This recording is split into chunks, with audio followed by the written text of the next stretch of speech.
Bismillahirrahmanirrahim. Assalamualaikum warahmatullahi wabarakatuh. Baiklah, kesempatan kali ini saya Primal Givari dengan NIM 2110,134 mata kuliah sensor akan menjelaskan mengenai tugas besar pribadi, yaitu ini merupakan pengembangan dari tugas pertama itu yang kelompok, yang mana itu diangkat tentang pasteurisasi, cara pasteurisasi susu mulai dari tahap pemanasan, pengecekan, pemanasan hingga tahap kualitas.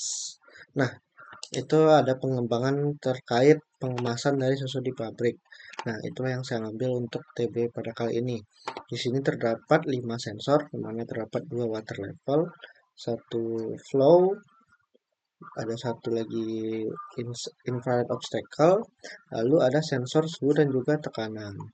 Nah, secara keseluruhan, ini saya akan jelaskan dulu alurnya.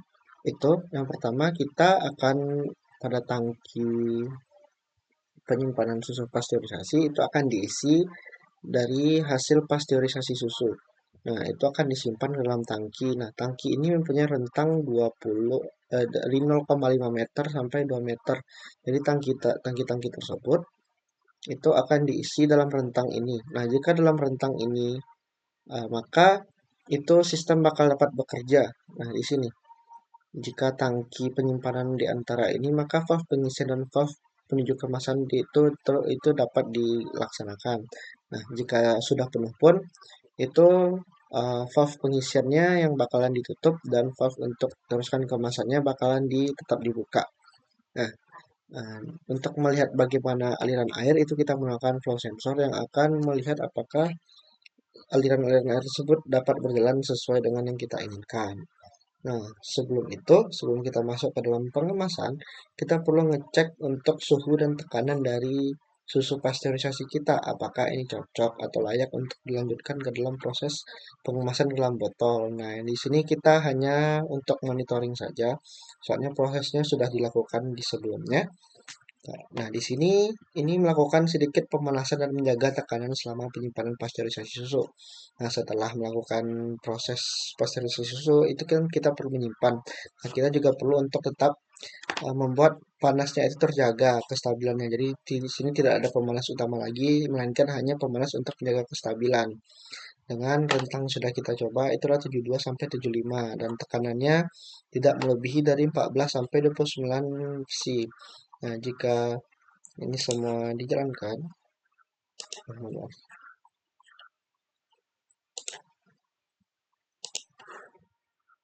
oke. Nah, tadi di sini jika kita jalankan,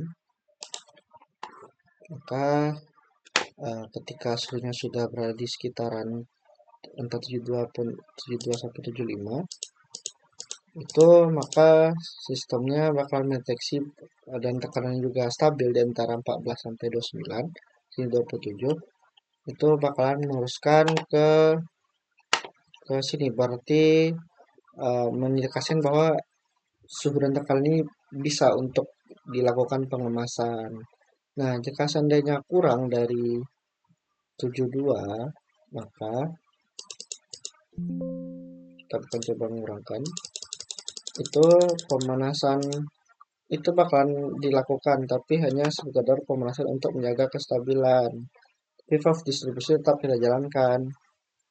Nah, jika sudah berada di kondisi stabilnya, maka ini bakalan mati dan input dari bagian tekanan dari suhu itu bakal meneruskan ke decoder yang menunjukkan angka 2, berarti suhu dan tekanannya bisa kita lanjutkan untuk akan kemasan. Oke, lanjut ke bagian tahap pengemasan. Di sini terdapat sensor infrared dan juga sensor water level.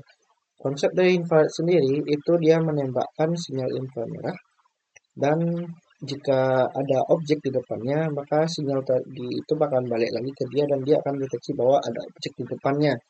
Nah, jika seandainya terdapat deteksi botol, maka dan dari sensor water level ini memiliki konsep ini yang menggunakan kapasitif. Ini semakin terisi dengan air, maka tegangannya itu bakal semakin berkurang. Sedangkan ketika tidak terisi dengan air itu eh, tahanannya besar dan tegangannya bakalan meningkat. Nah, jadi jika seandainya sensor IR mendeteksi terdapat botol tetapi tidak ada airnya atau masih kurang dari 90%, maka akan dilakukan pengisian air, pengisian susu.